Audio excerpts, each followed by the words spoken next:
So today I'm going to be talking about another modification to functional analysis called the trial-based functional analysis. And why is it important for us to know the function of behavior? Oh, this went too fast. Okay. Why is it important for us to know the function of behavior? Because that's what we use to develop the intervention. We need to then evaluate the effectiveness of our intervention, and if it's effective, great news. If not, we've got to start over. And so it's very important to have a high quality functional behavior assessment of whatever sort you select. And one of the things that the research shows us is that the gold standard in the field is the functional analysis. I'm going to spend just a couple slides really quickly. I know you've talked about FA for a couple weeks now, or a couple sessions now. And I'm just going to do a really brief explanation of the FA so that we can contrast the trial-based FA to it. So what is an FA? Systematic manipulation of both antecedent and consequent events in order to determine the function. So, people call the quote-unquote standard FA what Awada et al. Published in 1982 and then was republished in 1994. And it involves comparisons of responding in conditions in which there's reinforcement versus no reinforcement for problem behavior. And then responding in various test conditions is compared to responding in a control condition. So what that looks like is if the target behavior was sneezing, for example, you'd compare it in a condition in which every time somebody sneezed, somebody said, "Bless you," and that would be contrasted by a condition in which either someone said they sneezed and then you said you didn't say "bless you," or you just non-contingently said "bless you" every 30 seconds to eliminate the establishing operation for "bless you" as a reinforcer. So the good news is it's very good at empirically demonstrating what the function of behavior is. But it may be a complex process and it does require some resources.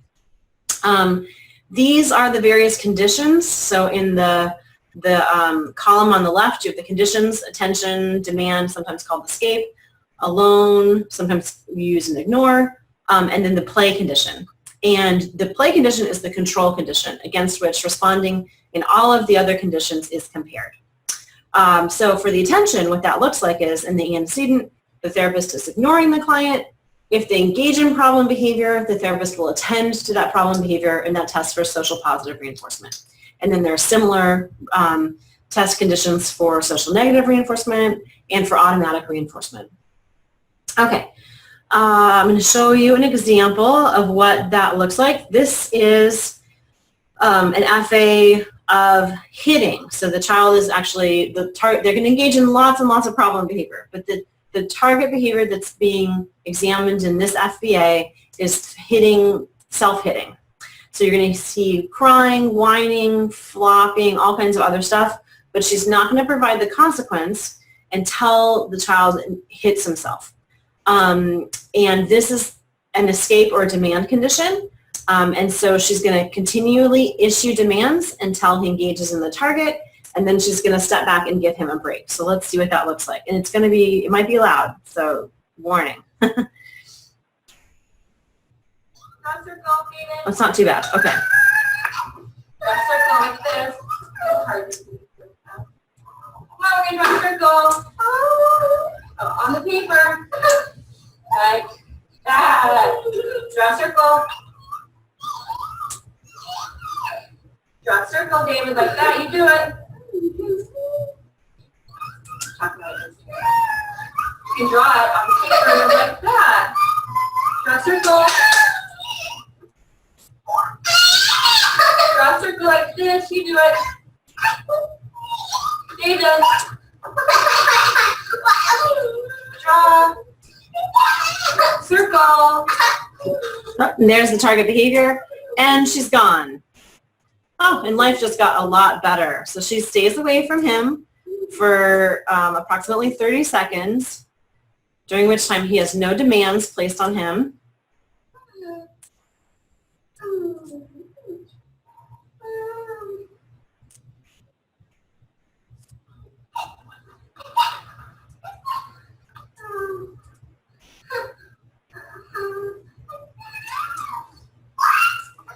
Okay. Uh-oh, she's back. and he engages in the target right away, and she's gone. Okay. So that's what a test condition looks like. I'm now going to show you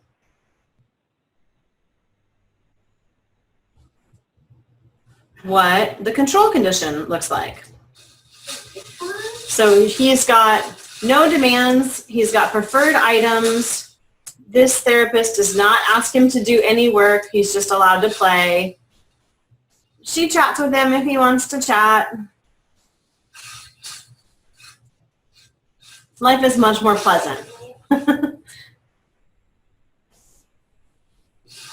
And it just continues like this. Okay, so, in a standard FA, the sessions would last 10 minutes approximately. Sometimes people do 5 minutes, sometimes people do 15 minutes, but responding is allowed to occur freely throughout that time, and then it's compared across conditions. This approach has been used in hundreds of studies. It's been used, countless times in clinical settings. It's very effective.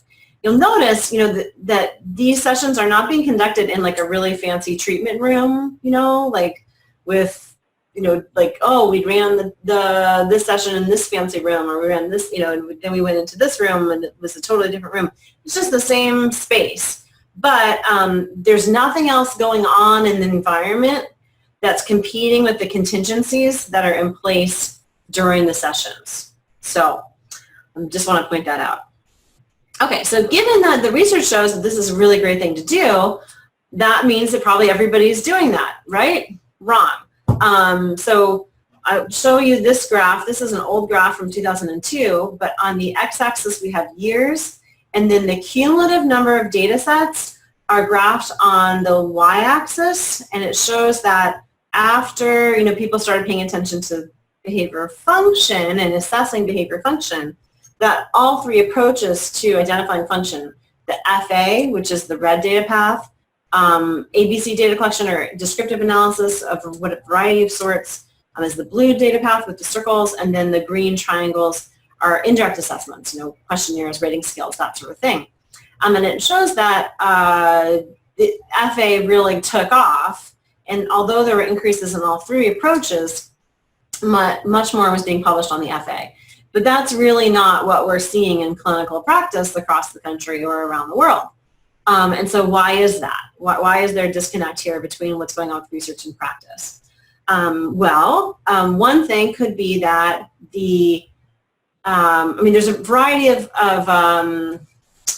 suggestions for that, and there have been lots of published responses to those things. Like some people say, it's really hard to train people to do it, but then there are a bunch of studies where, you can train an undergrad to do it in an hour, you can train a parent to do it, you can train, it's actually not that complex of a skill. If a behavior analyst knows how to run a baseline condition and like an NCR condition, then they can do an FA. So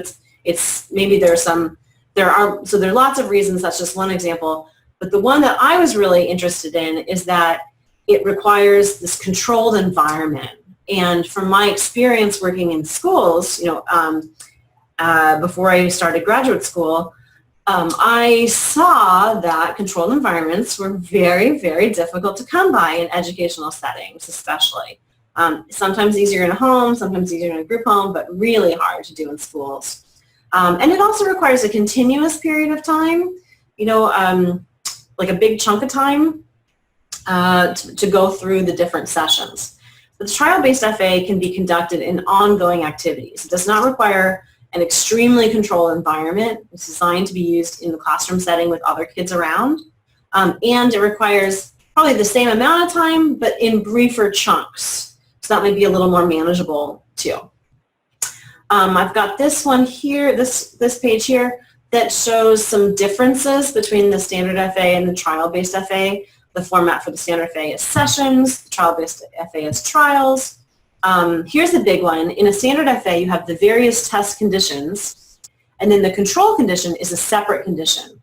Whereas with a trial-based FA, the test and control are combined into a single trial. So there's a test segment and a control segment for that trial. And it's not a one-size-fits-all. control condition like it is for the standard FA. It's individually designed to remove just the EO for the problem, for the reinforcer that's available contingent on problem behavior in the test segment of that trial. The measures for standard FA can vary. Rate is really common. Percentage of intervals is really common. I know you recently talked about latency to problem behavior. In a trial-based FA, it's very simple, just the percentage of trial segments with problem behavior. Structure of a standard FA, sessions are conducted in blocks in succession. But in trial-based FA, you've got an isolated trial that's just embedded into an ongoing activity that's already happening in that classroom. The setting for standard FA is controlled. The setting for the trial-based FA is naturalistic. Okay, so what are we talking about with the trial-based FA? We have generally 4 conditions. Attention and escape, we run with everybody, regardless of what we think the function is. We run the ignore trials when we, if it's aggression, we don't run the ignore trials because the ignore trials, if it's aggression, we know it's not automatically maintained because it requires the presence of another person. And ignore trials are testing for automatic function. The tangible is to identify if problem behavior is maintained by access to social positive reinforcement in the form of access to tangibles.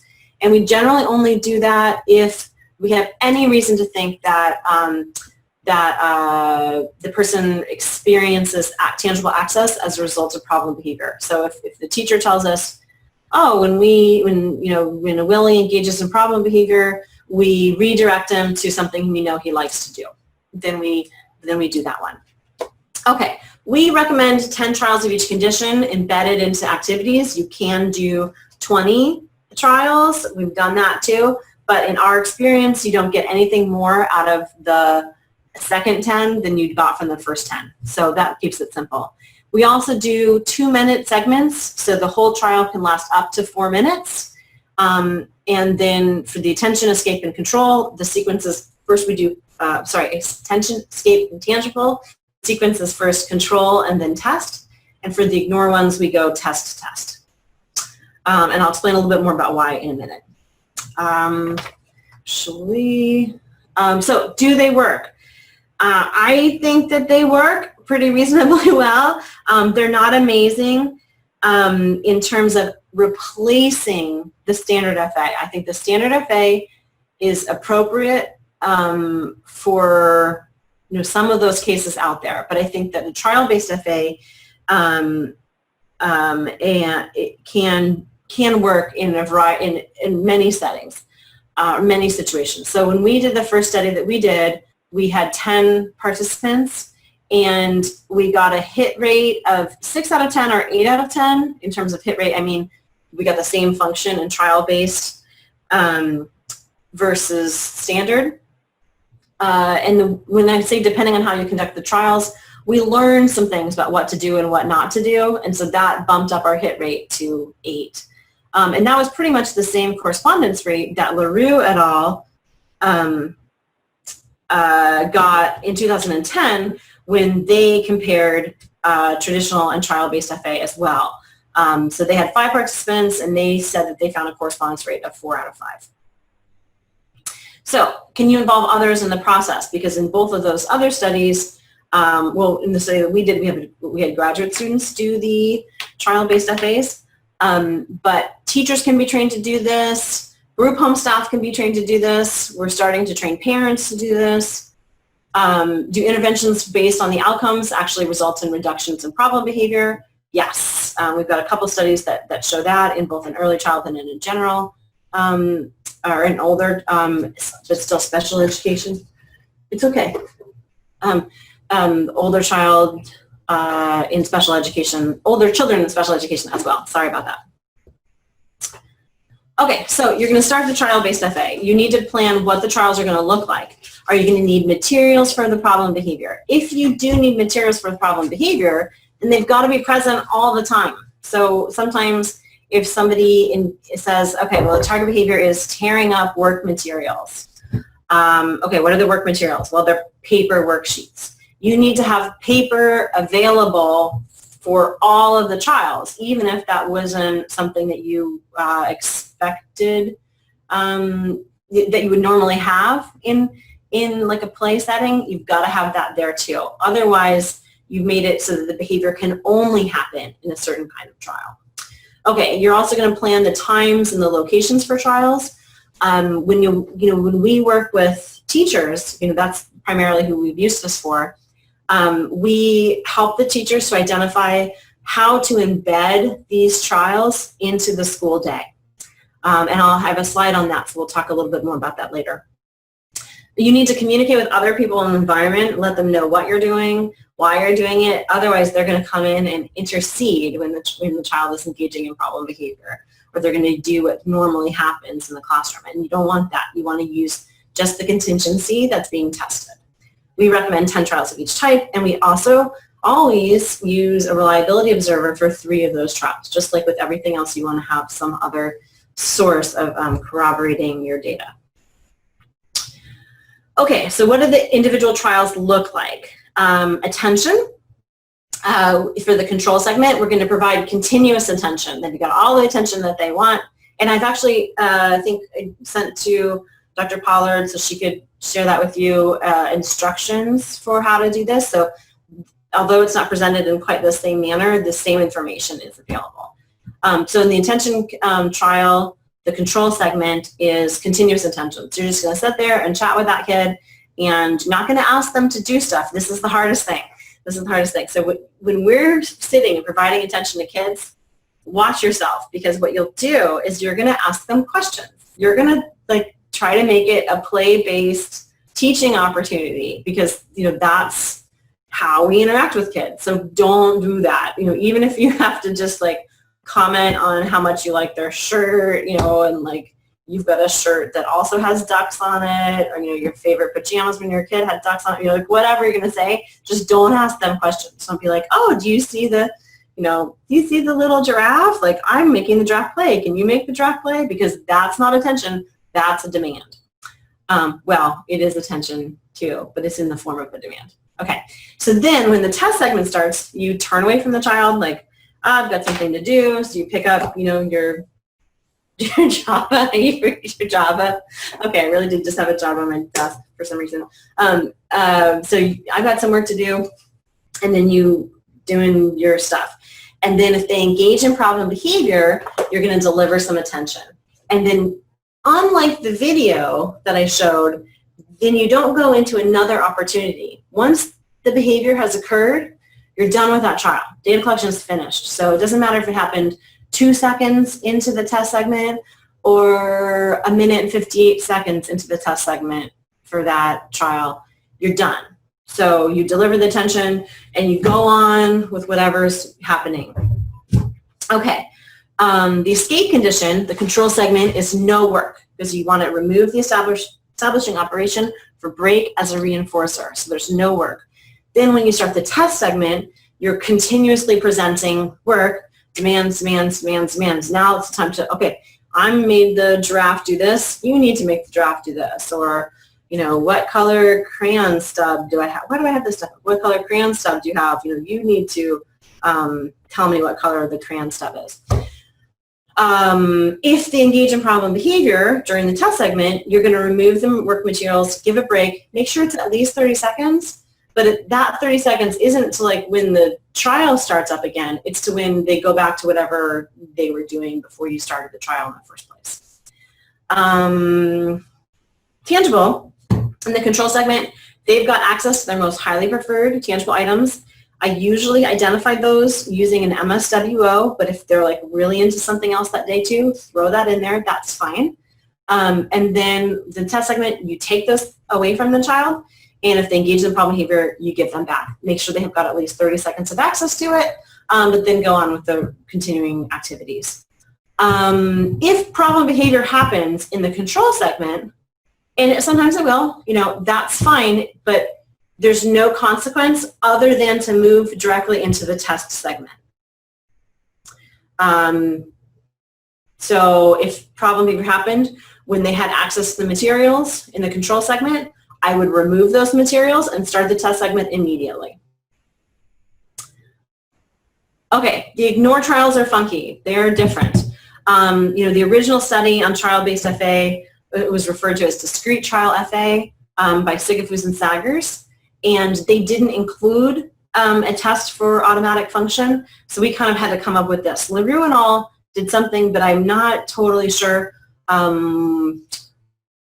It seems like they just did a single segment, right? So I don't know what the point of comparison is.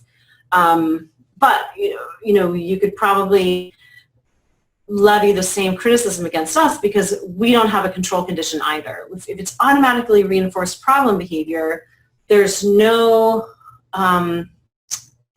way for us to remove that establishing operation if we're not able to control the source of reinforcement. So if my problem behavior is hand biting, I don't know if it's like the mouth on the hand in the mouth. I don't know what's going on, what the sensation is, and so it's hard for me to block that.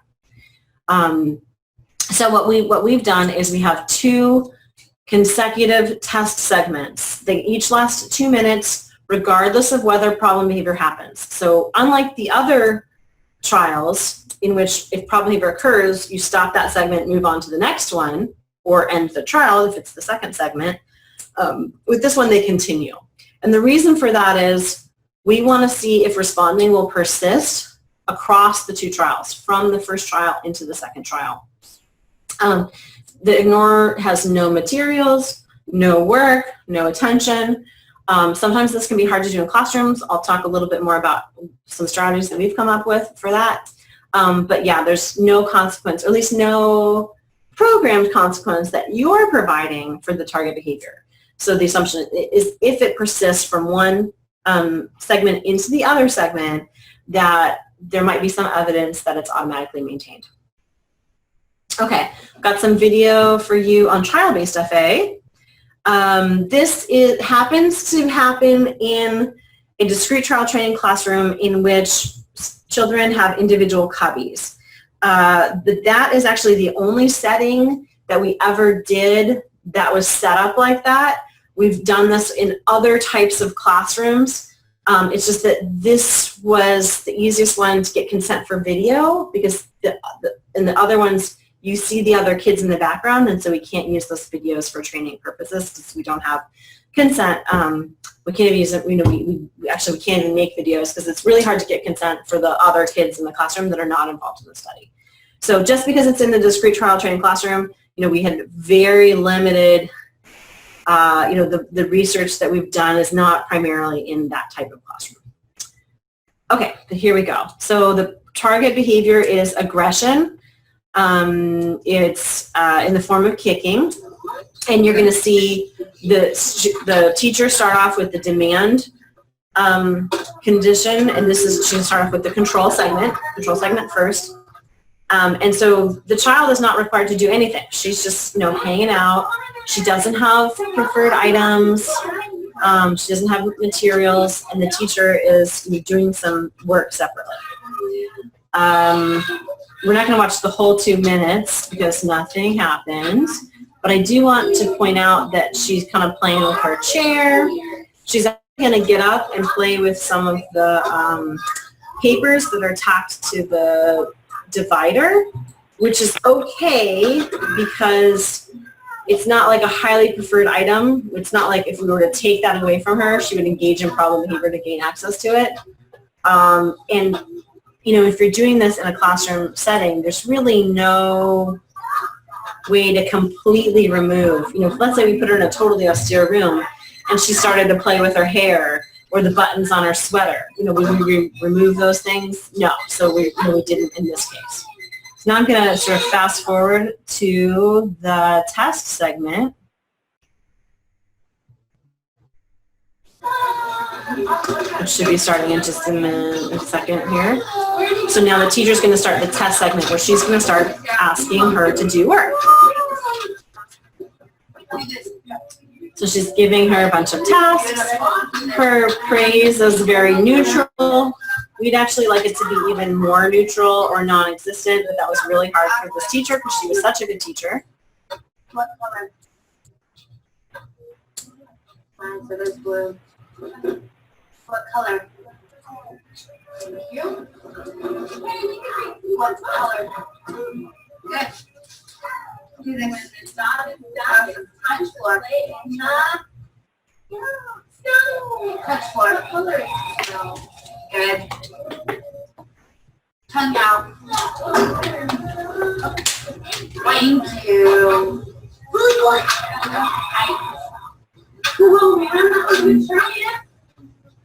Head. Touch head. Good, thanks. Clap hands. Wonderful. Touch floor. Tongue out.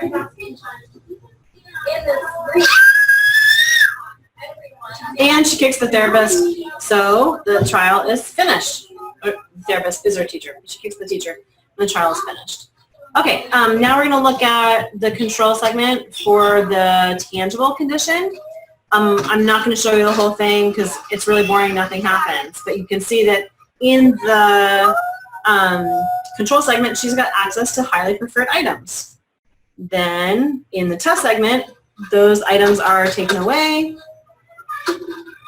And I'm not going to show you the whole thing because nothing happens. She doesn't engage in problem behavior. Okay. So that's what the trials look like really, really quickly. I'm sorry, I'm trying to get a lot of information into a short period of time.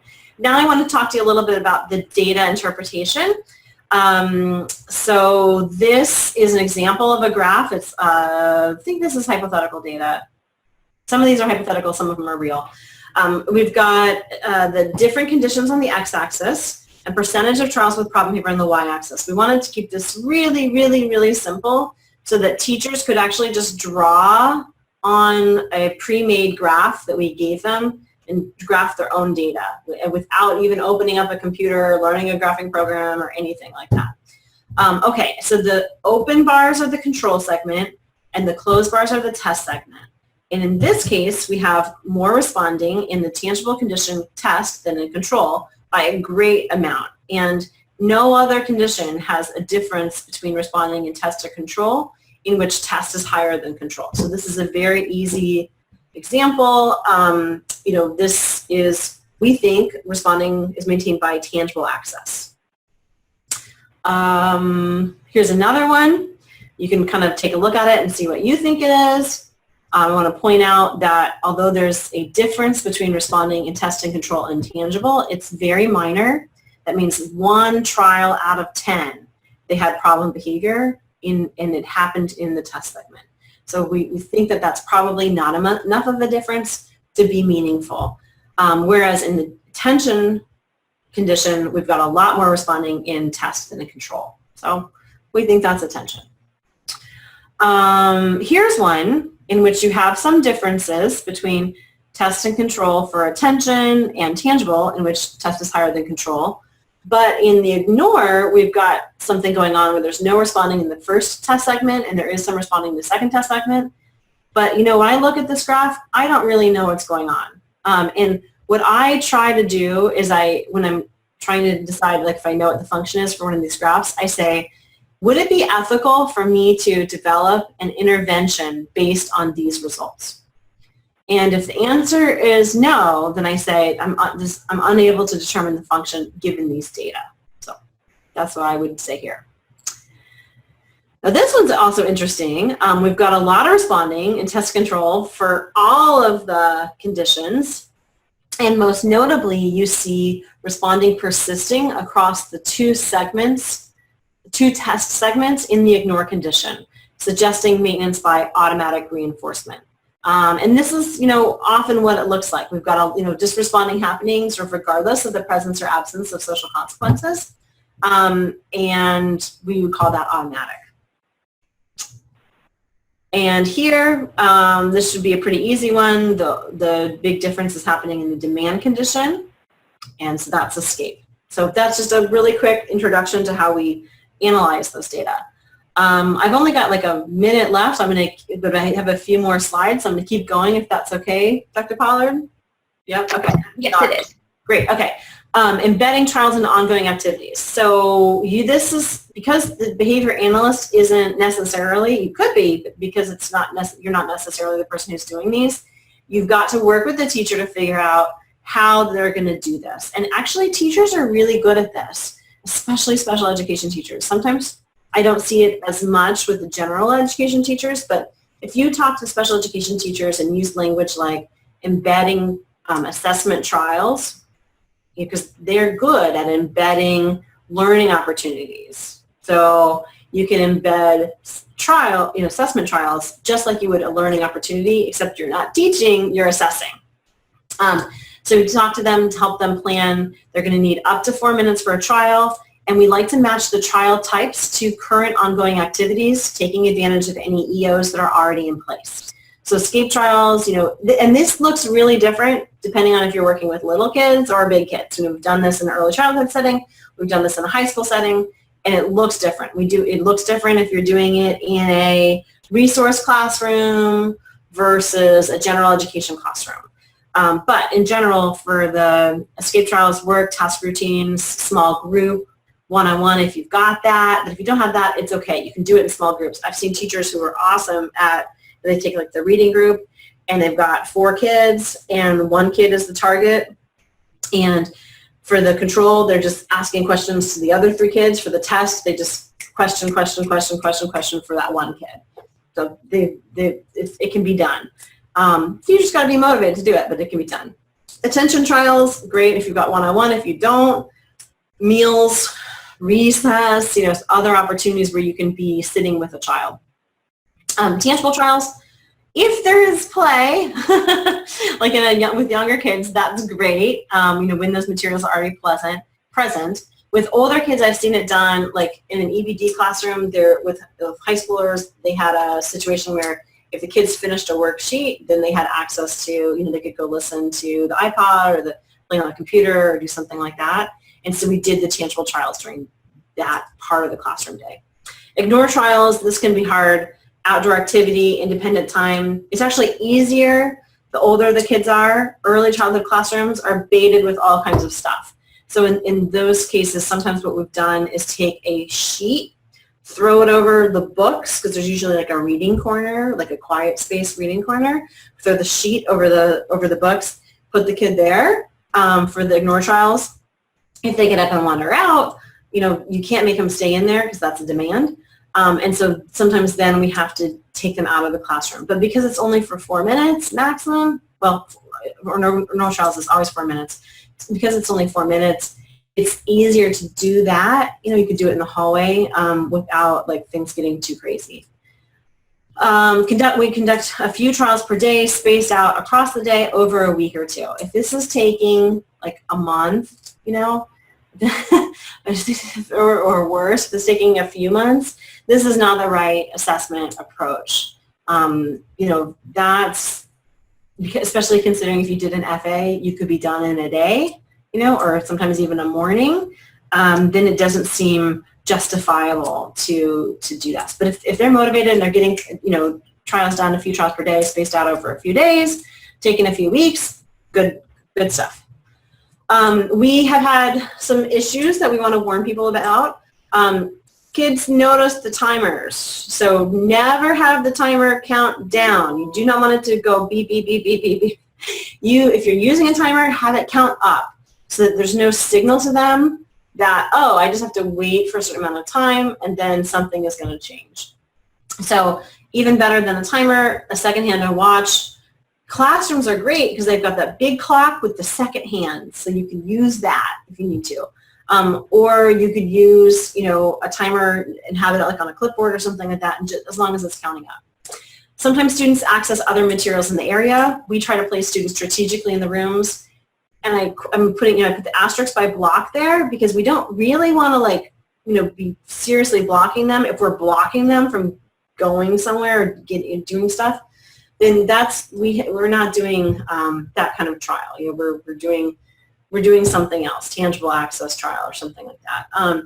And so when I say block, what I mean is like if the kid is standing here or in this area, I might just place my body in between them and like another part of the room so that I'm a physical block, but if they're actually trying to get around me, I'm going to just say, oh, that trial didn't work out so much. Try again later or strategize differently about how to run that trial. Sometimes one type of trial does turn into another type of trial. That's fine. You can go with it, if the contingencies have been in place.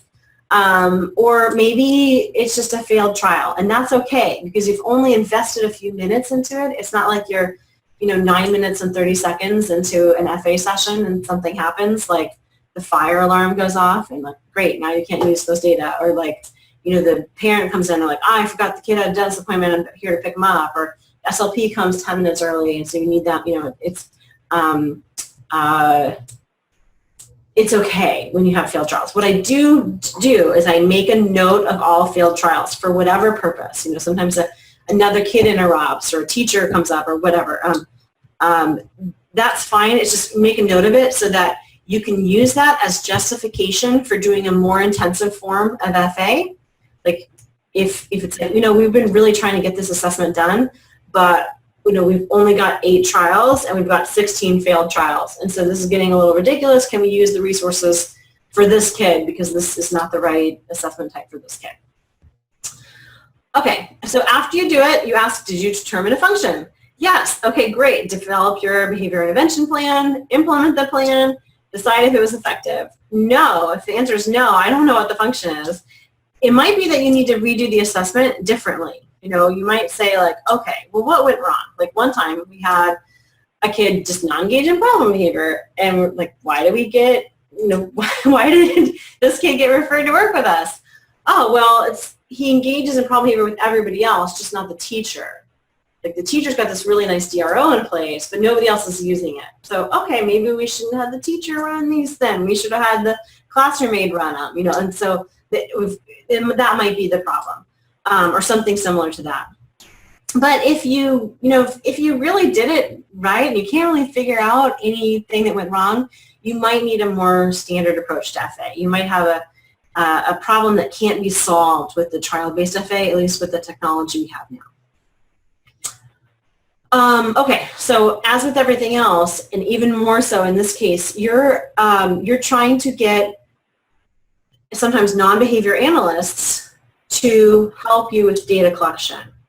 So it's important to match the scope of practice to the ability. So you don't want to have them do this independently without a BCBA support, necessarily, or without somebody who's got some background to help them, because this is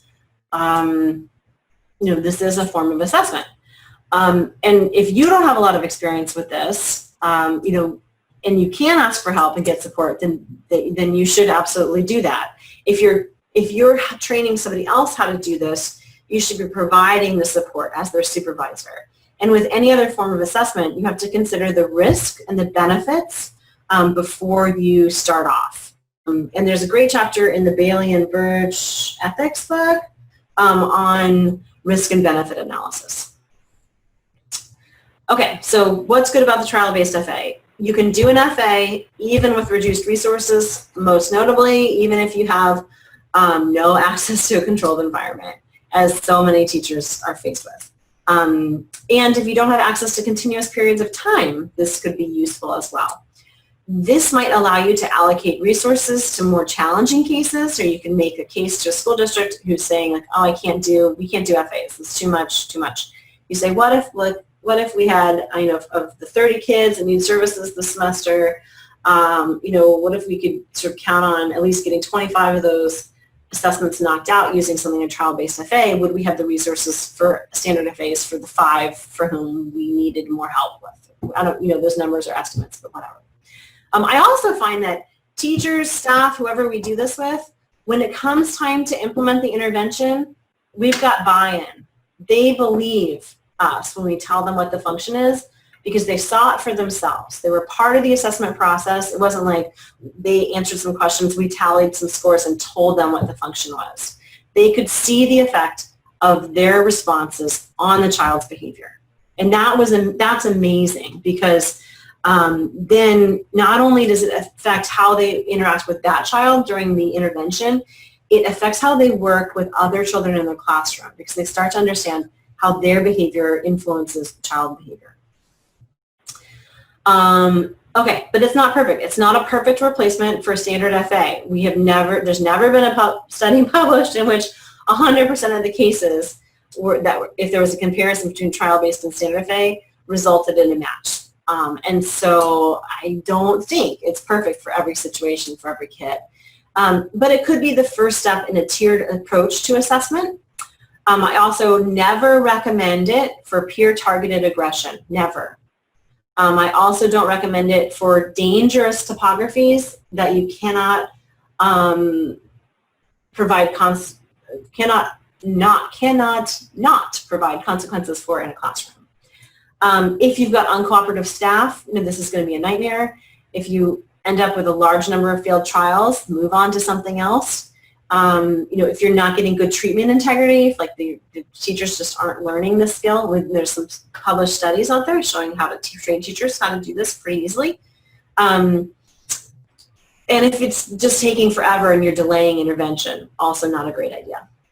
So when should you use it? If you've got limited or no access to controlled settings, is it going to save you time? I don't really think so. People keep saying, it really saves time. I'm like, I don't see how that could be, because if you take the kid at 9 o'clock and know the function by noon, and you're going to tell me to save time, to spend 2 weeks doing these trials. I don't think so. But should you use it with extremely high-risk behavior, peer-targeted aggression? No, don't do that. Should you allow unqualified or inexperienced people to conduct trials independent of your supervision? No. And when we train people, what we do is we show them, how to do it. We, use a behavioral skills training approach to teaching people how to do it. And then we make sure that the first trial type of each condition we're present for and providing feedback for. If they are doing that, then great. We'll just spot check and, 30% of each trial type.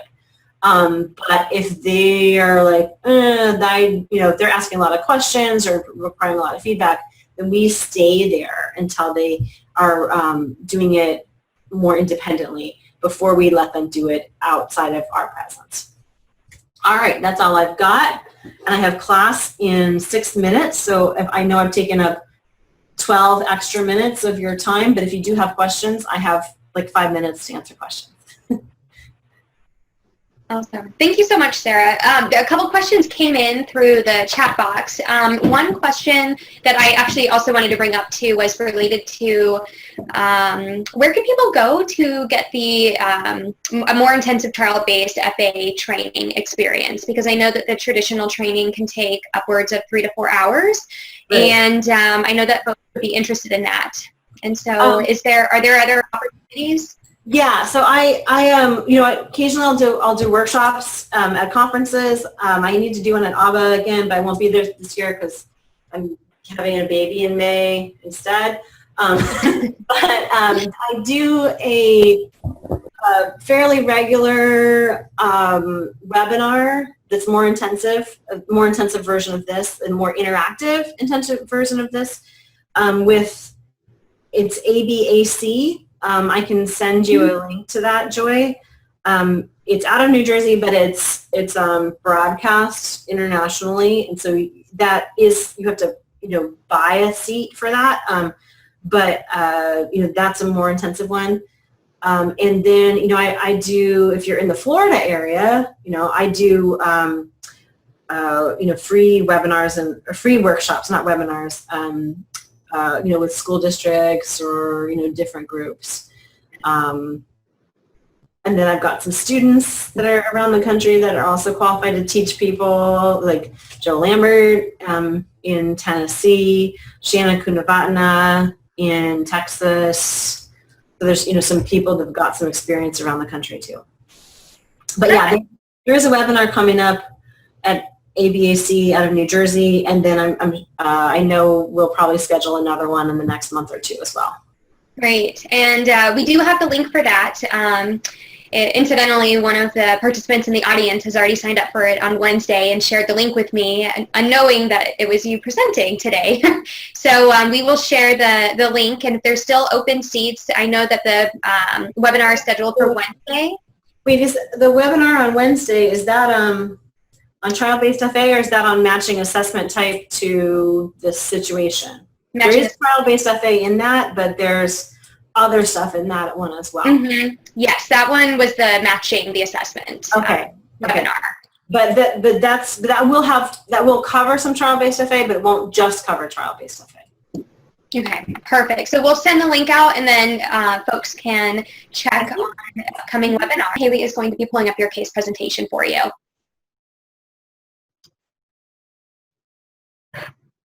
Thank you. So a brief review on this case.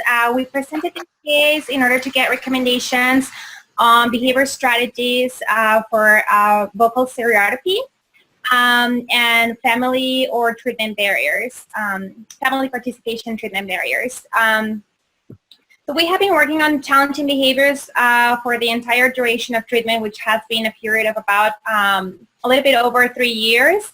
And he's currently not receiving any other ancillary services, and he's following the VB-MAP curriculum through his treatment.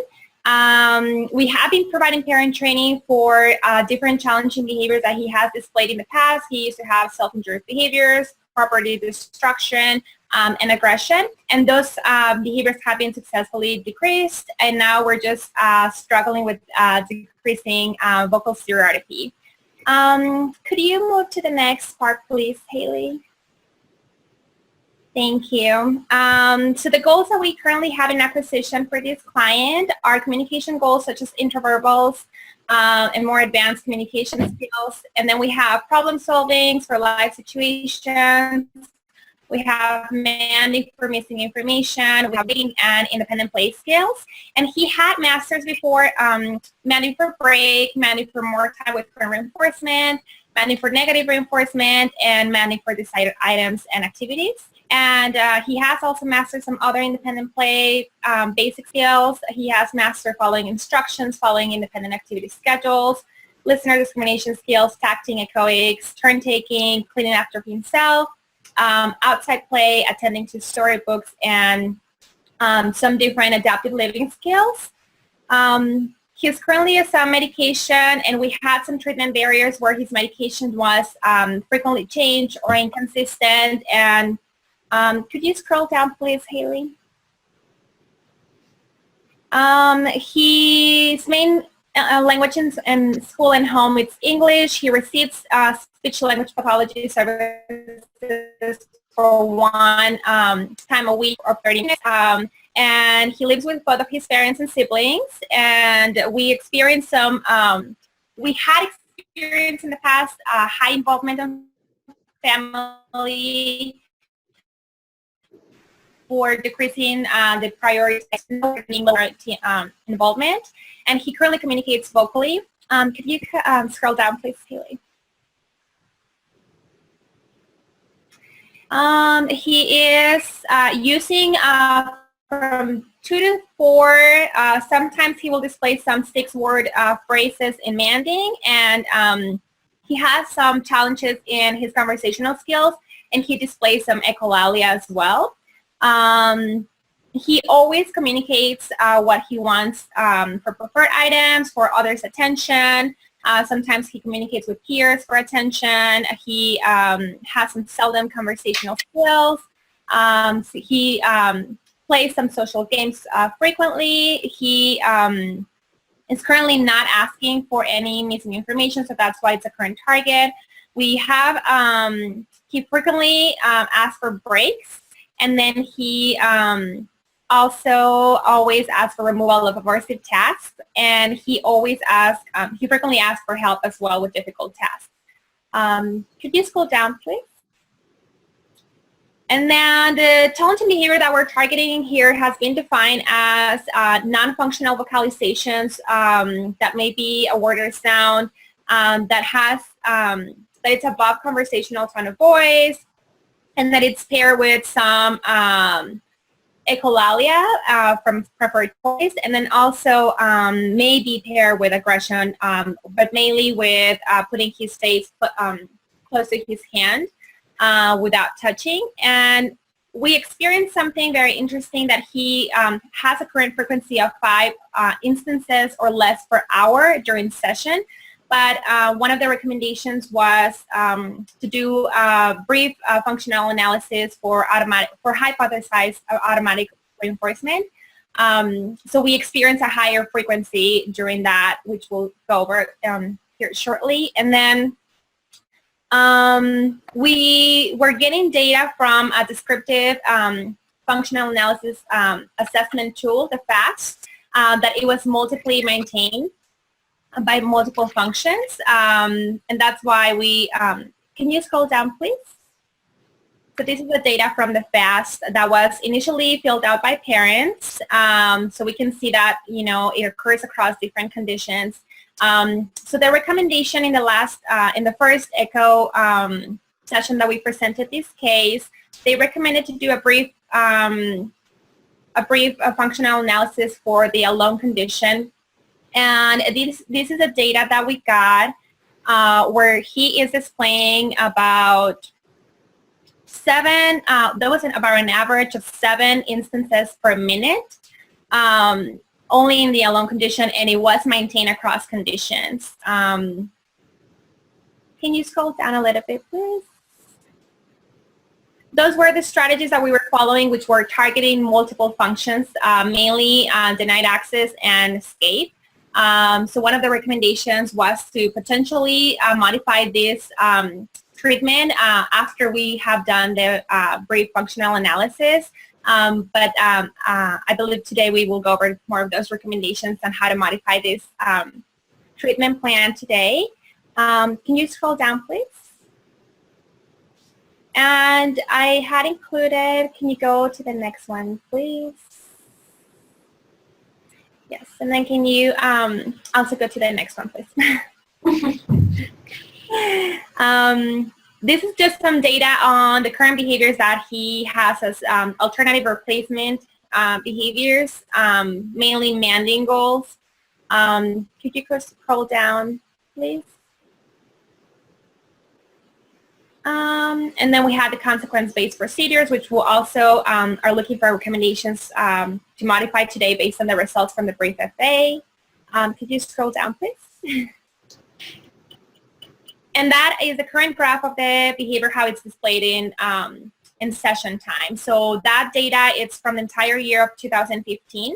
And it has been, we see some variability, but it has been primarily maintaining that average level of 5 instances per hour. And then, can you scroll down, please? The next is the treatment barriers. Mainly, we had that it's a large family, so they had multiple situations going on.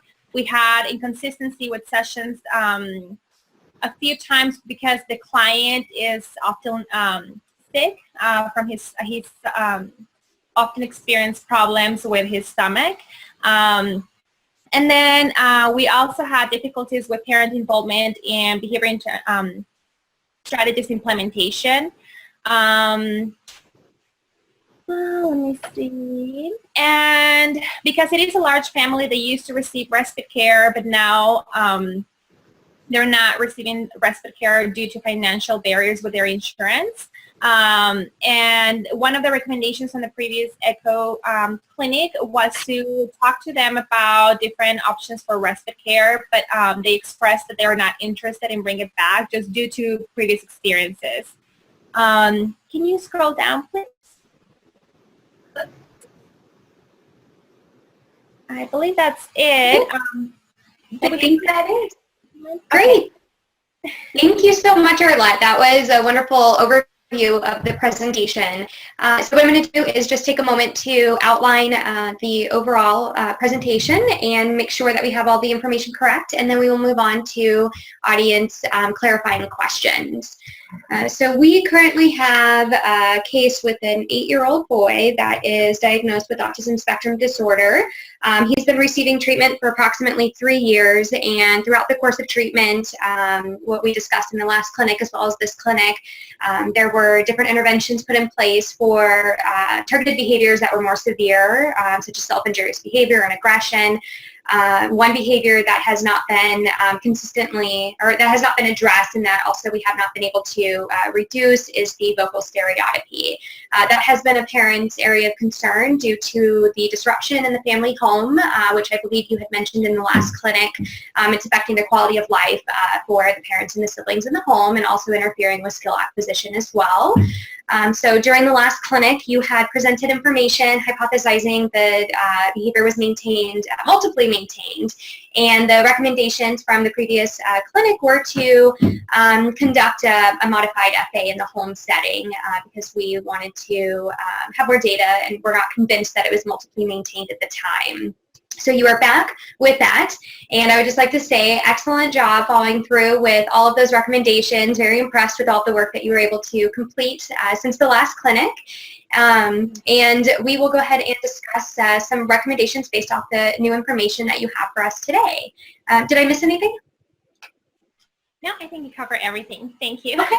Perfect. So one of the benefits of having one case presentation for the clinic today is that we'll really be able to enhance the participation from the audience, unlike the last couple clinics where it felt a little rushed. So we will go ahead and move on to audience questions, and you can feel free to unmute yourself and ask any clarifying question that you might have regarding what the behavior may look like, treatments that have already been tried, or questions just related to the case in general to get some information.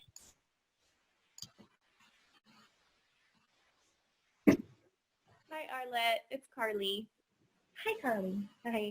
I was just curious to see if there, how often the behavior was occurring outside of session, if there was any information around that. Yes, during the last ECHO clinic, Ms. Zoe had a great recommendation for us to gather data in the school setting. And unfortunately, we have not been able to collect that data yet because in the past 2 weeks between clinics, we experienced different barriers to that assessment due to school cancellations, client being sick, or unusual routines like field trips. However, it is definitely a recommendation that we have begun to try to implement.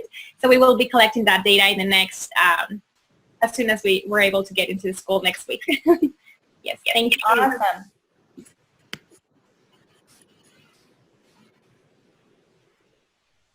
Excellent question.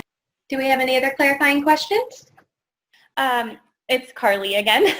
I was just wondering, when are we going to go over the functional analysis, the brief functional analysis, or did you already briefly explain that, Arlette? I'm sorry. Let's pull that back up, Haley, and Yes, I'll cover here as soon as we have it on the screen. But we were able to do, the recommendation was to do a brief functional analysis for extended alone conditions. So that is the one that we were able to do. And in here, right below the FAST assessment, the graph that it's lined, I don't know if you can really see it, but we got that data where the recommendation on the extended alone conditions is where you do 5 sessions of 5 minutes of alone condition. And we experience a rate of, so this data is a rate per minute.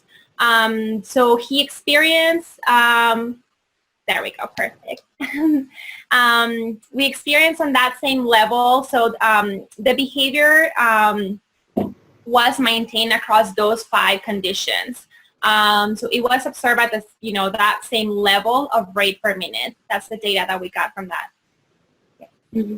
And so the previous clinic recommendations, one of our participants, Sarah Bullman, had shared a research article that had recently been published looking at the ALONE series as an assessment tool for behavior that is hypothesized to be maintained, automatically maintained. And in that particular study, they had initially started off with the ALONE condition and then compared it to the standard FA. So that is actually available in the recommendations from a couple of clinics ago, and we'll go ahead and just add it into the recommendations for this clinic as well, so that folks who might be interested in looking at that research can take the time to do so. Okay, great. Any other questions? Let me just check the chat box. I like to count to 10 because it takes a minute for people to unmute themselves. Arlette, I didn't hear the first echo. This is Sarah Brunswick, and I just wondered if you could give me an example of what this focal stereotypy sounds like. Yes, so could you scroll over a little bit to the first page, Haley, please? Oh, there you go. That one, sorry. This one? The one below that one, please. No. The second one, I'm sorry. So he has non-functional loud vocalizations.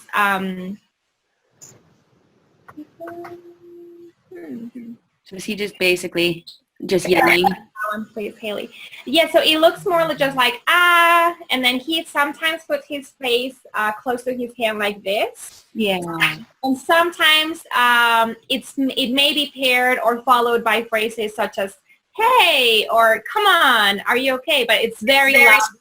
Long, it can be heard 8 to 10 feet away from him. Yeah, okay, thanks. Yes, thank you for your question. Okay. Perfect. So we will go ahead and move on to clarifying questions from the Hub panelists if we are done with the participants. If you do have any additional questions that come up, feel free to put them in the chat box, and Haley will monitor that and let me know if those come through. So why don't we go ahead and first start with our panelist, Zoe.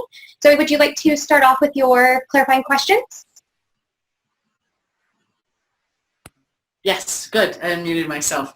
Again, I'm Zoe Miguel, and I'm a licensed clinical social worker here in Santa Fe, New Mexico, Executive Director of Bright Futures Autism Early Intervention. It's a mouthful. Hi, Arlette. Nice to see you again and to hear some of the new data that you collected. Wonderful job. A couple of things. I was wondering, oftentimes collaborating with the school and getting the buy-in from them to allow you to come in and do the assessment and all of those pieces. And it sounds like you've had some barriers, but that it wasn't really, you know, they were external barriers in terms of sickness and snow days and those sort of things. I was wondering if you could share all with us maybe some of the strategies that were helpful to you in terms of approaching them and getting them to allow you into the school to do some assessments. That's very exciting. Yes, definitely. We, like I mentioned, we have been working with this client for about a little bit over 3 years, and we actually were not able to get into the school district because we experienced different barriers. They were a little hesitant to allow us to come and observe into the school. And this was just tried to be coordinated by the parents and the teacher directly. But it wasn't until I suggested to this family to invite me to an IEP meeting.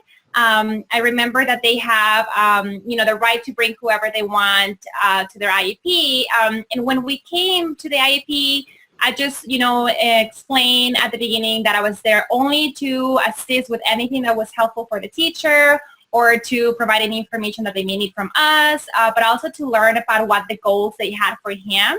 And I also wanted to learn about what the strategies that he was using so we can incorporate some in our treatment. And I know, they may not be using the same strategies, or they may not have a BCBA on board, but I wanted him to feel comfortable with us because we were coming into his classroom, and it was definitely his setting. And as soon as we clarified that we were not there to observe anything that they were doing potentially wrong or different than us, and that we wanted just more to learn from them, they immediately were like, yes, you can come in, you can observe 6 hours a semester, and you're more than welcome to email me. This is my email. Any questions? And then at the end, they asked actually for our behavior plan, so they could also combine that and use the visuals that we were using at home. So that was the main strategy I think that we used. Those are great strategies. Fantastic job. Fantastic job. Was the speech and language therapist there? Was there any discussion about possibly increasing the 30 minutes of speech and language therapy at school? Yeah, she was present, and there was no discussion or recommendation on increasing that time. The only other thing that we have collaborated with the speech pathologist, because was a recommendation from the previous clinic, was to see if she was addressing this target behavior as well and what strategies she was using. And she is not addressing this target behavior at this point, but she is concentrating on manding and mainly manding skills for him as well. How are things going with the family? We had talked about, if I remember correctly, we had talked about that the family actually had been really successful historically with implementing behavior interventions, and that kind of had fallen off, and to sort of talk with them about kind of what was going on with them, and what were ways that you could help support them and kind of create a little bit more buy-in. Is that correct? Yes, that's yes, I know it's been a long time since the previous clinic, but yes, that is correct. And we were able to, both parents are enrolled in school and they work full-time, and they have 5 kids additional to our clients. So it is a very hectic household, but we recently were able to have a really good success for this client where he mastered toothbrushing, which was also very aversive to him. And it was due to parent involvement in, trying different toothpastes, being able to modify the bathroom as needed, being able to let him and not go in with him and just trust him that he will do it alone. So we got a really good buy-in for different programs and different skills, but we're still struggling with getting the buy-in for the vocal stereotopy. Because every time that he will scream, they will come in and tell him something sometimes, or sometimes they will send him to his room. Sometimes they will just give him whatever he wanted. So we were getting just not good participation for that for the strategies for that target behavior. And that one is still on the same page. However, after we did the brief functional analysis, I think they perceived that it was definitely a priority for us right now. And they expressed that they wanted to come back and do parent training after they observed that, after we got their recommendations today. Well, that's great. That's wonderful. Let's see. We had talked a little bit about just sort of losing glasses and some difficulties around medication, and I wondered if you'd been able to gain a little bit more information around that piece. For the glasses, it was really interesting because actually the day that we did the brief functional analysis, Carla is shaking her head. She assisted me with it. We didn't have the glasses. We couldn't find them. We asked the parents for them, and they were like, well, we don't know. They may not have come back from school, but we just couldn't locate them. For the medication, it has been stable for the past 3 months according to data. So that has been good. And for the other barrier that we experienced with inconsistencies was just sickness overall. And we just experienced some of it still in the past 3 weeks with the same stomach difficulties, stomach issues. So that has still been inconsistent. They still feel discouraged to not attend any other check-in with a primary care physician for that. So that has still been the same barrier. Yeah. Thank you so much. That's good for me. Thanks. Thank you. Thank you, Zoe. Sure. Kathleen. Hi, Arlette. It's Kathleen from Oakland, California. And I agree. It's amazing to see how much you have initiated in such a short period of time. One clarifying question I had, and I think you may have covered it in your initial review, and I just forgot. But I know we talked about respite services potentially for this family and revisiting that. And today you mentioned that they were not interested in exploring respite services further because they may have had a negative experience in the past. And I was wondering if you could elaborate on that. Yes, definitely. So they had 2 respite care providers within the same company, which is a company that is assigned for their insurance in this area. So how I work, per my understanding, is the insurance has a nurse case manager, and they're the ones who provide options on companies that they can use. And apparently in El Paso, Texas, we only have one company that they provided to this family, and they had a negative experience with those 2 providers. And then when they were looking for new providers, they experienced a change in insurance coverage, so they felt discouraged to even look for another provider. So now that we are going back to that same topic with them, they have expressed that they don't want to explore it because the negative experiences that they had with regards cancellations last minute or just different logistics coordinating schedule with their respite care provider. Mm-hmm. Great. And I think that for some of us, it's difficult to address any barriers or make those recommendations sometimes to families, especially when we're making the recommendation that they might need additional support. And I was hoping you could share with us also how you typically approach those conversations. Yeah, definitely. Sometimes it is hard, and I understand for families having all these people in your home where you have already a hectic life, and then on top of that, you have to worry about somebody coming in and doing their own job. So I typically, just bring to parents, this is a way of extra support for them. This is going to give them a worry-free zone where they can have the client with the, their child with the respite care provider, and they could also help with different, in this area they have registered nurses doing respite care, so that could also help with medication, for administering medication or for any adaptive living skills that the client may need. And I explain to parents, everything that they can cover. So for this family, we also mentioned the importance of the client having that consistent monitoring because he doesn't have that independency yet.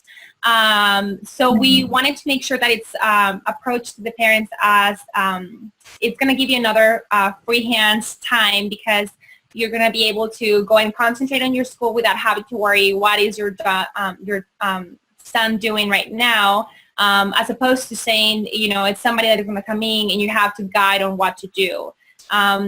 We also sometimes share different experiences that have been successful in other cases, keeping everything, of course, HIPAA compliant. But that way they feel more encouraged and then feel like, okay, it's normal. I'm not the only family doing it, and other families, also use these services. And that's how initially they got respite care because they were very hesitant to have yet another person in their home. Great. Thank you so much. Yes, thank you. Perfect. Well, I had a couple of questions, Arlette, as well. And so one of the questions that I wanted to ask was related to the vocal stereotypy. Do you have just any anecdotal data that you would be able to share related to the rate of his stereotypy when he is engaged in highly preferred items? Do you see a change in that rate?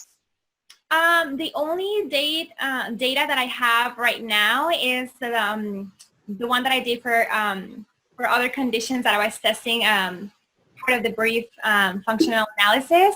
And he engaged highly preferred items, which included Minions toys, Minion pillows, Minions potato heads, and elephant pillows, and just preferred books. But some of the minions actually make the same words that sometimes he'll pair with the vocal stereotopy, like "come on." So he will during that whole 5-minute session, we actually did it 5 times as well, and he didn't have any vocal stereotopy. And then when he is playing with other targets, and this is as well just anecdotal data from the independent play skills programs, when he's working on those skills, he does display, like if he's playing with cars or with non-electronic toys that they don't make any sounds, he's playing with Angry Birds or puzzles, he does display that behavior throughout the target time. Mm-hmm. Okay, great. So the reason why I was asking that question was I was trying to determine, sometimes with automatically maintained behavior, you're looking at the source of stimulation, and if it's that auditory component that might be reinforcing and maintaining, if you're able to match that stimulation, you might sometimes see a lower rate of the vocal stereotopy occurring at that time. And so it sounds like there is some anecdotal data and some where you had ran some additional sessions for an extended FA, which I know about since we discussed. And during that play condition, he had access to toys that had an auditory component to it, and there was not an observation of the vocal stereotopy during that time. And then just anecdotally during session time when he's engaged with other leisure items that do not have an auditory component, you'll still sometimes observe the vocal stereotopy occur. Okay, great, thank you. And then my other question is, I'm not really clear about the types of interventions that have been tried in the past, and my question is around the response interruption and redirection. I'm wondering if you have implemented a response interruption and redirection procedure within his home sessions or attempted to. I know that sometimes that can be difficult, especially if it's occurring at a really high rate for staff and especially parents to be able to consistently implement. But I'm just wondering if that's something that you've tried in the past. The only strategy that we have tried, it has been embedded within the discrete trials where we redirect him to have ready position, and he has a visual rule board that he, it includes being quiet, looking at materials, and ready hands, and he knows for instruction he will display all of those. So every time that he displays vocal stereotopy during discrete trial, the therapist, the technician, redirects with showing and pointing at that rule that he has to follow, and then he does it, and then he continues answering, and then during the independent play skills as well, the technician is behind him, and she will redirect by just continue playing. That's the prompt that she's providing. Throughout the other programs like Adaptive Living Skills, we don't have blocking and redirection yet. Mm-hmm. Okay, perfect. And then the other question that I had as well is when he went to see the primary care physician for the intestinal issues, did they refer to a specialist? They did not, and they only provided him, because he sometimes experienced constipation and then sometimes he experienced diarrhea. They only prescribed him with some bowel stimulants, I believe they are, and they were just natural. So that was the only thing that they prescribed for the constipation. And it was not a set prescription, so it was more like, well, feel free to give him this medication whenever he has that. There was nothing provided for the diarrhea, and there was no referral for the specialist. Okay, great. Thank you so much. Okay, so I saw a couple. Oh, go ahead, Arlette. I apologize. Actually, that appointment was not with a primary care physician. That was with a with a GI doctor. Okay, perfect. Okay. And I see a couple questions that came through.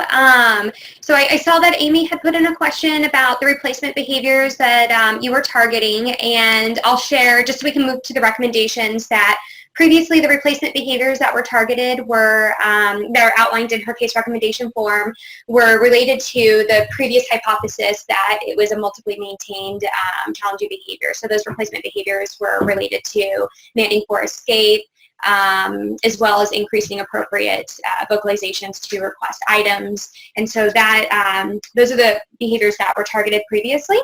And Arlette will actually be looking for recommendations today for replacement behaviors or strategies based on the automatically maintained function that we have hypothesized. So that's a great question. Okay, so I think I see a few more things come through, and if you want to go ahead and integrate those within the recommendations, that's actually what we'll be moving on to next. So if we want to start with the audience, any recommendations that you would like to be able to provide to Arlette related to her questions of concern today? Hey Arlette, it's Michelle. I think I'm thinking similarly along the lines that Joy was as her comments were kind of what I was thinking in her questions. But I was wondering if you have tried anything like access to auditory stimulation through music, headphones. It sounds like you have a really lovely baseline that tells you kind of the interval that you need to do this in. If he's doing it 5 times a session, great. Music 5 times a session. You see, I mean, that's kind of straightforward. So I'm wondering if you've tried that or you're thinking about it. Yes, that is an excellent question and recommendation. We have tried that with families. As a matter of fact, we purchased the headphones because the family was not able to provide those after multiple requests. They actually, we had different options. So one of them was for him to listen to the sounds or preferred sounds through the television because he liked Netflix and just rewinding that, rewinding the cartoons for those phrases. But the parents decided to not allow him to use that because when they have to transition him out of it, they experienced problem behaviors and they were not open to explore that. So then the second idea that we tried was using the headphones with an iPad, that he had. However, just like the glasses, the charger was lost, and then we couldn't find a way of charging it. Once we were able to successfully get that back, the iPad was broken. So then that option was more not available per family preference. So they requested for us to not do specific time for him to have that free time listening to those cartoons, unfortunately. Were you able to try it in session with the behavior therapist technology? I'm wondering if we could show the family how non-contingent access might change things for them in a different way. Yeah, we had where he will work for breaks with those music time or TV time, but it was more a combination of the barriers on accessing them. But I think that's a great recommendation, worth it to retry, just get more buy-in for that. Yes, thank you. Great, good luck. Thank you. Hi, Arlette, it's Vanessa. Hi, Vanessa. Hi. I just was wondering, I mean, when I see kids that have these kind of scripty behaviors, often providing those models for those scripts non-contingently could inadvertently increase the behavior. So I don't know if there's a way to assess providing that non-contingent reinforcement versus, a period of time where no access is allowed at all, and then more appropriate play skills or leisure activities are provided. And then another thing that I've tried and been successful with some kids around that age, and it looks like he has some pretty good replacement behaviors already in his repertoire. He's got some play skills. You'll definitely probably want to work on like play narration and pretend play, because it sounds like he's wanting to pretend rather than, task completion or something like that. But it would be like a DRL. And I found that to be really successful for those kind of scripty type behaviors that are also multiply maintained, because there's just too many functions to deal with at the moment. So it's just, okay, let's work on slowly reducing it over time, and then you can gain access to, whatever it is that the kid is wanting to earn that day or that hour. And then once he learns that procedure, you can then teach the family to implement it. Let's say we take a baseline of what's happening in the evenings, and then at the end of the evening right before bed, if he met his goal of, 5 or less, then he can gain access to reinforcement, and then the next week it's 4 or less. And that way he's slowly introduced into controlling it himself. Yeah, that sounds really great. So you, just to make sure I understand it correctly, so you're recommending that pretend play script on a DRL schedule? So the target behavior, so the stereotypy, the noises with the words. I've treated a very, very similar behavior with the similar functions with a DRL pretty successfully. And again, you're not going to get it down to, well, you may get it down to 0, but you're probably not going to get it completely eliminated with that. But it could get it to a level that would be then more easily reduced further by the family and the therapists with another intervention. Yeah, that sounds great. Thank you so much for that. I'll definitely explore that for sure. Thank you. Arlette, this isn't going to be very technical. Oh, did I freeze? Sorry. This is going to be very technical, but I just, I know with my kiddo that I was thinking of whenever you were talking about this, when I'm not narrating or I'm kind of taking a back seat and he's not sure what to do, then he starts mimicking or imitating movies and toys and things like that. So I was just curious if perhaps teaching the family how to engage with him more, communicate with him more, talk to him more, maybe that would also reduce it if it's happening in a time where maybe he's not getting any social interaction or conversation. Yeah, definitely. Thank you for your recommendation. That has something that we have been trying to work with the family for sure.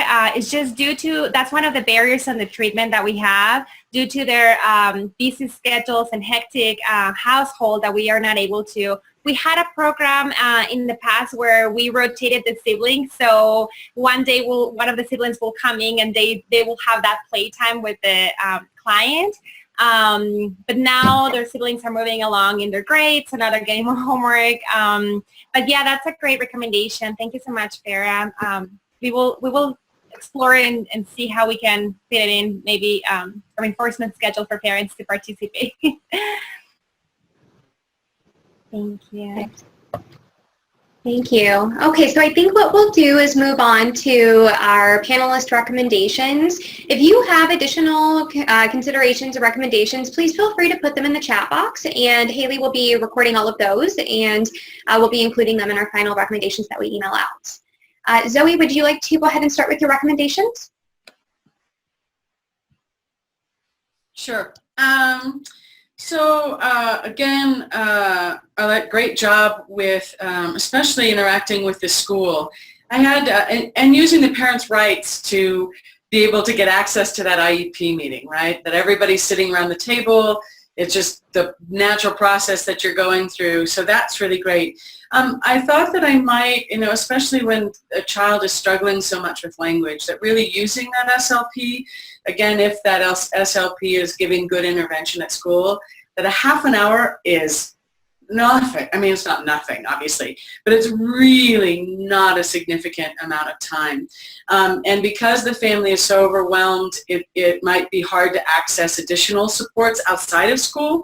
So really maximizing that time in the school, and for them to request, that a half an hour, that maybe an hour to an hour and a half might be more appropriate for him. So that's just one thought I had around those school-based services. And along with that is just to really, and I think we talked about this at one of our other echoes, is that how powerful reinforcement is, right? That the teacher has been so available, just be like, thank you so much, even maybe writing an email, just saying it was so nice, to collaborate with you, and that sort of thing can really go a long ways to to making that relationship with the school robust and solid, because that's really great. It sounds like you've really kind of gotten in the door in a really in a new way. So that's very exciting. I think along with that positive feedback of also giving the parents a lot of feedback, positive feedback and reinforcement for what they do. It sounds like they have a lot on their plates, and so getting some reinforcement for what they are doing could probably go a long way. Let's see, like just the fact that they asked for more family parent training, right? That they said, look, we really need more support around that, so that we can help to implement this BIP.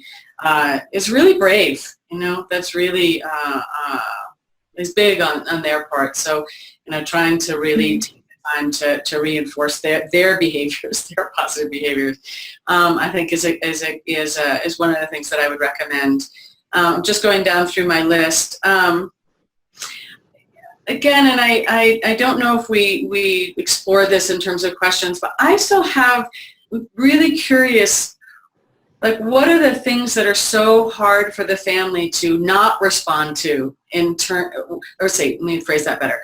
Why it's so hard for them not to respond when this behavior occurs, right? That seems like they have a lot, like, please don't show them those videos, that there's just there's a lot going on around this behavior that I still feel unclear about.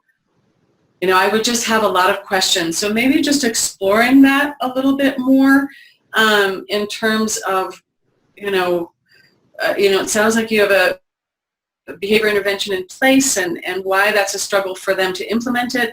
And also maybe watching, like, if they are inadvertently reinforcing it, that might give, some good information in terms of what's continuing the behavior too, right?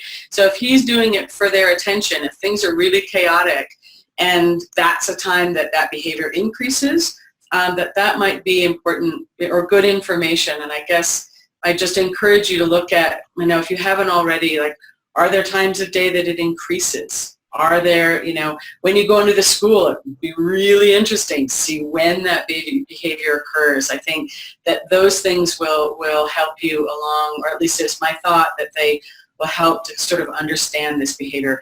I think it's very interesting, again, that this has been so challenging, right? And that you've been able to really get under control a lot of other very challenging behaviors. So I hope that we get to hear back from you to find out kind of what worked and what the process was. I think that's it. I hope that's helpful. Yes, it is. Thank you very much. I never thought about doing that when it's occurring the most throughout the day. It's so simple, and I haven't done it. So I definitely will take on that recommendation for sure. And I will continue exploring that school observation for sure. Thank you so much. Perfect. Sarah, would you like to go next?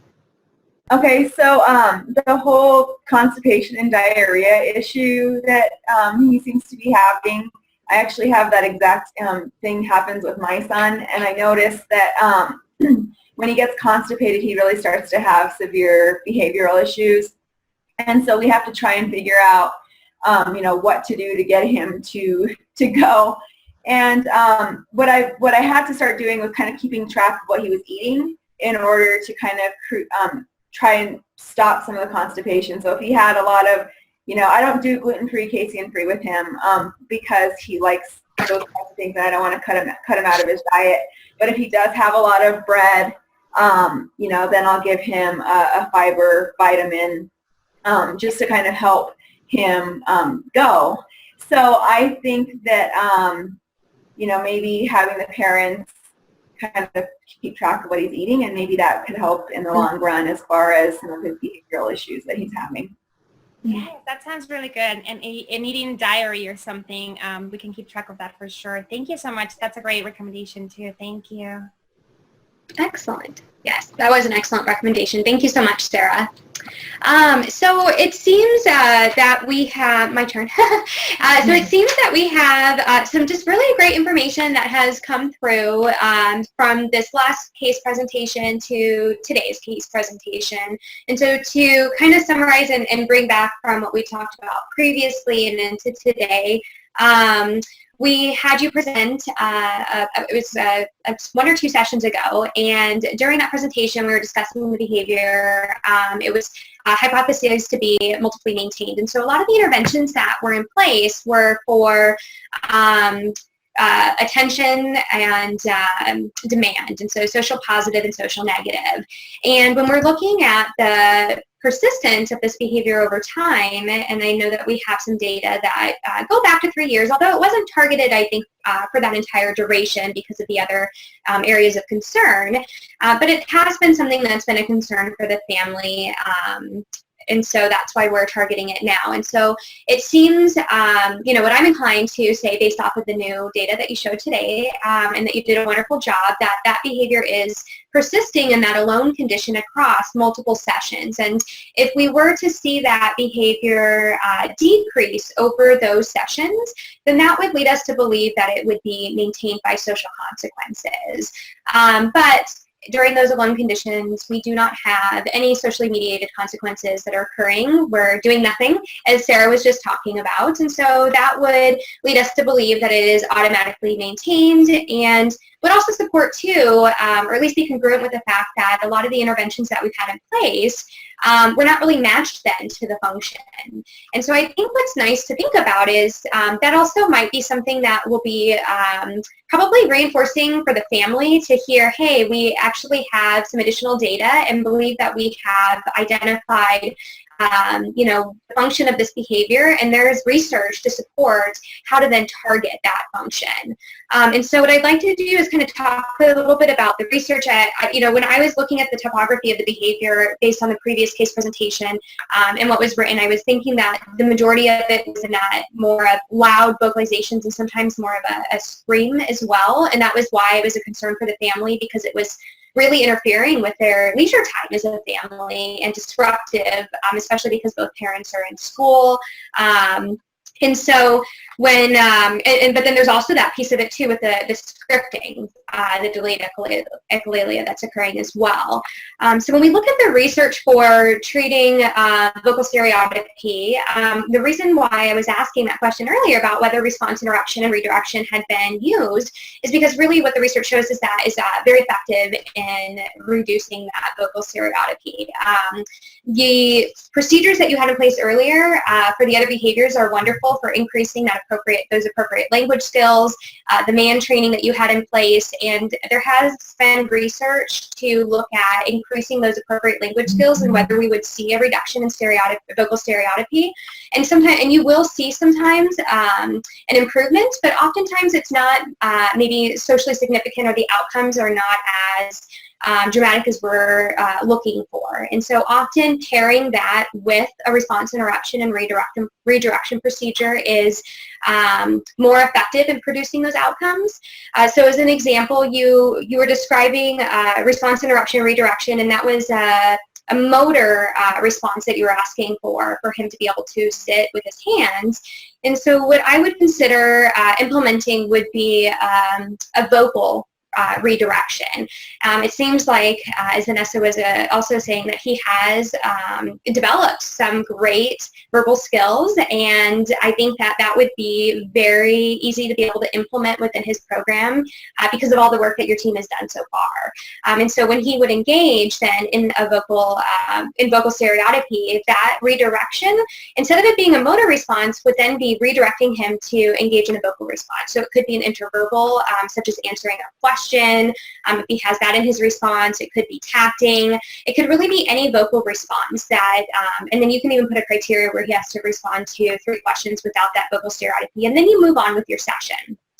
So I would consider putting that in place, and there's a couple research articles that we'll include in the recommendations as well that discusses the response interruption redirection, as well as building in skill acquisition for communication skills as well, and how you can use those both together. Another consideration, and I know Michelle was going in this direction as well, is looking at whether we can provide non-contingent access to different toys or stimuli in the environment that have that matched stimulation. And so in thinking about the rate at which this occurred during the assessment process, I'm wondering how frequently it is occurring at home with the family during their leisure time. I know that during baseline, during our sessions, it's really only occurring for about 5 times per hour, if I recall correctly, and that's not too high of a rate for a technician who's working one-on-one with him to be able to implement a procedure. Yet during the baseline or during the assessment process, we saw that rate increased to an average of 5 to 7 times per minute. So it might be worthwhile to consider going to the home and doing some observations and getting some baseline data during the family leisure time and outside of his therapy time to see how frequently is this happening. Because I'm inclined to think that it's happening a lot more frequently, especially if it's something that the parents brought up as a quality of life concern for themselves and their family and his siblings. And so with that in mind, I also know that there are a lot of things going on, that both parents are in school. I think that he has 4 or 5 siblings, and so it's a pretty full house. And so being able to then incorporate non-contingent access to some of those preferred stimuli that have that vocal or that auditory component also might be a helpful intervention to put within that package when he's not in therapy sessions and maybe the family's cooking dinner, they're trying to help the other children with homework and their hands are full. That then might be something where the rate is at a lower rate so that they're able to respond with a higher fidelity and then redirect him. And then using those new redirection techniques that we just talked about to vocally redirect him to a more appropriate communication method at that time. So we will include that information in there as well, and I'm trying to see if there's anything else that I had looked at as well. Another consideration too in thinking about, it's hard because I'm not really sure how much of his vocal stereotypy is the delayed echolalia and how much of it is more of that screaming. But for the scripting, just thinking about it, and I think that some of our participants, Amy, I think I'd seen, had recommended the play scripts. And that might be something too, using video modeling because he seems to enjoy videos, and putting in something with video modeling and play scripts with increasing his appropriate play skills and scripts, vocal scripts during those play might be something that would be worth exploring for him as well. That would give him some more appropriate leisure skills and some more contextually appropriate statements that he could make when he's engaging in those activities during his leisure time. And then the last thing, because we've got 3 minutes left, I have more time than I've ever had before. And then the last thing that I wanted to bring up that I really wanted to piggyback on with what Zoe was mentioning was reinforcing the family. That piece of it is something that I think about a lot because I know that you have a strong rapport with the family, and thinking about, because you do have that, maybe conceptualizing it from differentially reinforcing them for their participation, because I do know that you're providing that reinforcement, but maybe we could kind of look at that and are there specific behaviors that they're engaging in, and could we differentially reinforce that for them, because they do know that they find that interaction with you reinforcing, and they are seeking it out, and I've seen that occur. And so because they are reaching out to you more, is there a way that we could actually kind of capture that and then use that to our advantage to be able to shape their behavior as well? So that was just another thought that I wanted to throw out there. So the overall goal of ECHO is to really provide these learning opportunities across time. I would love to have you come back and present again when you've implemented some of these new treatment recommendations, so we can see how he's now responding to the treatment, because I just think this is a perfect case and one of the best types of cases that we could have, where we're able to see it from the very beginning of not being sure about what the function is, moving into some recommendations for how to better identify that, and now we can move into the treatment. And so this would be really nice to be able to follow as a group as well. So if you are open to that, we would love to have you back. Yeah, definitely. I'm really excited. Thank you so much, everybody, for all your recommendations and questions. They have opened up my mind to explore different things, and definitely I'm looking forward to implementing everything. So I'm really excited. I will be happy to come back for sure. Wonderful. Well, thank you so much. We have all of the other chats that came through. I just can't read them at this time, but we will make sure that we include them. We appreciate your participation, and we will see everybody hopefully in 2 weeks at the next clinic.